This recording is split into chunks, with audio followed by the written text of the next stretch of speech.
Napakatindi ang spell na ito dahil kapag ginawa mo ito sa kanya, hindi siya magsawa sa iyong pag-ibig.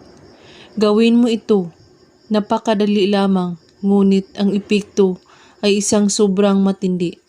Ang una mong gagawin ay linisin mo ang iyong isipan, pakalmahin mo ang iyong katawan at subukang tanggalin ang kahit anong sagabal o babag sa iyong isipan.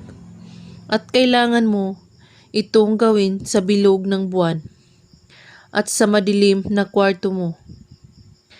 Pumunta ka sa iyong kwarto na madilim at umupo ka at sambitin mo ang pangalan niya ng 3 beses. At na para bang tinatawag mo siya at banggitin mo ito. Diez malipos puntundok.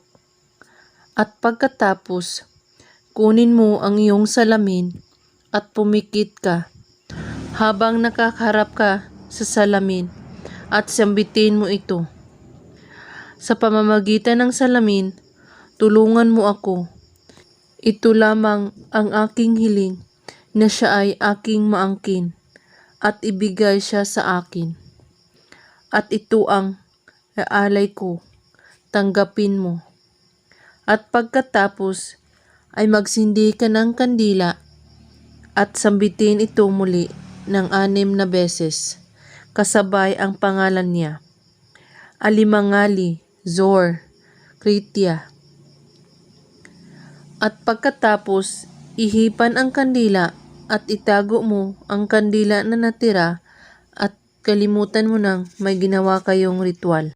Gawin mo lang ito sa kabilugan ng buwan, kahit anong oras.